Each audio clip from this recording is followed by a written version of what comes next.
Hi friends, அடி கனமான ஒரு பாத்திரம் எடுத்துக்கோங்க. அதில் 250 ml கப்பில் 1 கப் அளவு பால் எடுத்துக்கோங்க.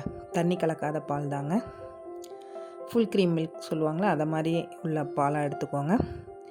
அதே கப்பில் 1 டேபிள் ஸ்பூன் அளவு கஸ்டர்ட் பவுடர் 1.5 டேபிள் ஸ்பூன் போட்டுக்கோங்க. அதில் அதே டேபிள் ஸ்பூனில் ஒரு 4 டேபிள் ஸ்பூன் அளவு பால் விட்டு மிக்ஸ் பண்ணி வச்சுக்கோங்க. கட்டி இல்லாமல் மிக்ஸ் பண்ணிவிடுங்க. நல்லா கரைச்சி எடுத்துக்கோங்க. இப்போ பால் காஞ்சிடுச்சு. இதில் தான் இப்போ கரைச்சி வச்சுருக்க இந்த கஸ்டர்ட் பவுடரை சேர்க்க போகிறோம். இதை மாதிரி சேர்த்துட்டு உங்களுக்கு எந்த அளவுக்கு இனிப்பு வேணுமோ அந்த அளவுக்கு சுகர் சேர்த்துக்கோங்க. நான் ஒரு 1/4 கப் அளவு சுகர் சேர்த்துருக்கேங்க. கொஞ்சம் இனிப்பாக இருந்தால் தான் எங்களுக்கு பிடிக்கும் அப்படிங்கிறதுக்காக. இது நல்லா கரைஞ்சிடும். இதை அப்படியே எடுத்து ஒரு ஓரமாக வச்சுருங்க. அவ்வளோதான். இதை எடுத்து ஒரு ஓரமாக வச்சுட்டு உங்களுக்கு என்ன ஃப்ரூட்ஸ் வேணுமோ அந்த ஃப்ரூட்ஸை நீங்கள் கட் பண்ணி எடுத்துக்கலாம். இது அப்படியே ஆறட்டும். கருப்பு திராட்சை, சீட்லெஸ் தான், கருப்பு திராட்சை, பச்சை திராட்சை, மாதுளம்பழம், ஆப்பிள், வாழைப்பழம், இப்படி எது வேணாலும் சேர்த்துக்கலாங்க. நான் கருப்பு திராட்சை சேர்த்துருக்கேன், ஆப்பிள் சேர்த்துருக்கேன், அப்புறமா பச்சை திராட்சை, வாழைப்பழம். இதை ஒரு கலக்கிங்க.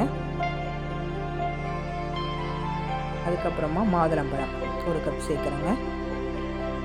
இது எல்லாத்தையும் ஒரு தடவை மிக்ஸ் பண்ணிவிட்டு ஃப்ரிட்ஜில் வச்சு ஒரு மணி நேரம் ஃப்ரிட்ஜில் வச்சு எடுத்துக்கலாங்க. இந்த அடிக்கிற வெயிலுக்கு நல்லா குளுன்னு இந்த ஃப்ரூட் டெசர்ட் சாப்பிட்டீங்கன்னு வைங்களேன், அடா அவ்வளோ ஒரு அமிர்தமாக இருக்குங்க. நீங்கள் இதுக்கு ஜூஸ்லாம் போடணும் அப்படின்லாம் கிடையாது. ஏன்னா இது எல்லா ஃப்ரூட்ஸும் இருக்குது. நல்லா சில்லுன்னு வெயில் நேரத்தில் சாப்பிட்டோம்னா சூப்பராக இருக்கும். ஃப்ரூட்ஸ் சாப்பிடாத பிள்ளைங்கள்லாம் இருப்பாங்க, பெரியவங்களுமே இருப்பாங்க. எல்லாருமே இதை விரும்பி சாப்பிடுவாங்க. வேண்டான்னு யாருமே சொல்ல மாட்டாங்க. இதில் இந்த ஃப்ரூட்ஸ் தான் சேர்க்கணும், அந்த ஃப்ரூட்ஸ் தான் சேர்க்கணும் அப்படின்னு எதுவுமே கிடையாது. நமக்கு என்ன ஃப்ரூட்ஸ் தேவையோ அதை நம்ம சேர்த்துக்கலாம்.